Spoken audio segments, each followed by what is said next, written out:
So the other day where we went to, I took my daughter to one of her many events, and I went walking around and ran up on a black-owned bookstore, Mahogany Books specifically, down at the National Harbor down there in, I guess they're saying it's officially in Oxon Hill, Maryland. So I guess just outside DC. And went in looking around.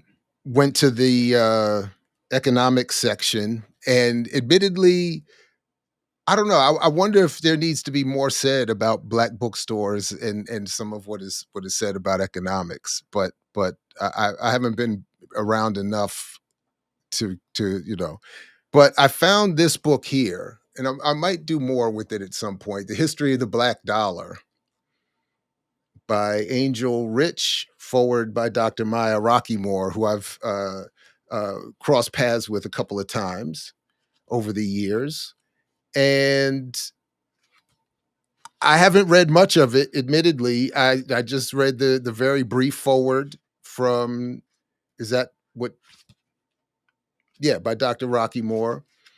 And I just noted where I'm just sure where, it just looks like we're headed for disagreement. I sort of flipped through the book a little bit, and I think we're not on the same page. But long story short, the argument here is that there is a need to assess the history of the black community's relationship to the economic system in this country, noting some of the still unequal relationships. This book was published in, what was it, 2017.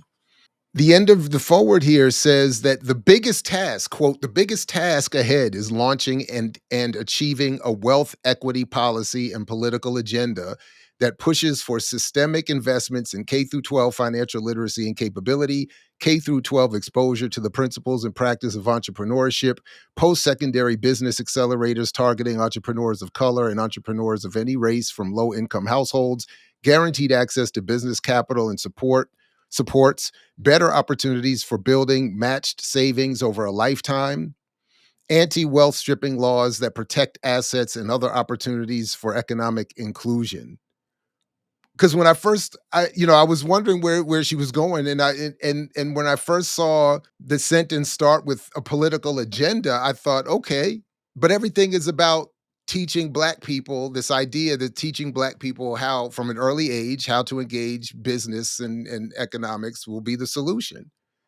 Then she starts her concluding paragraph by saying, we also need to get our minds right. If used properly, the black dollar can not only provide our families with generational wealth, it can also accelerate the liberation of our communities. Please see the many other episodes regarding discussions of the black dollar, et cetera, and so forth, especially where we, from the Ebony Reed and Louise Story book, 15 Cents on the Dollar, where again, they say emphatically the black dollar is a marketing myth.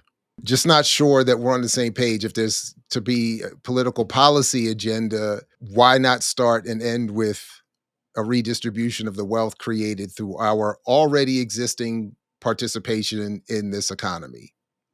70% based on consumption, 27 trillion in GDP. It could be argued that we don't need any more just random businesses. We just need more redistribution of the wealth created from the businesses that already exist. In fact, do I agree with that more concretely? Is there anything that, I don't know, maybe there's something you all can think of, or we could all think of, that isn't properly produced that we could, but in other words, it feels like we have the productive capability and certainly the products that we need. It's just a matter of not having access to them sufficiently, or the distribution of the wealth from the procurement of them distributed properly. I mix what I like, what I like, what I like, what I like, what I like.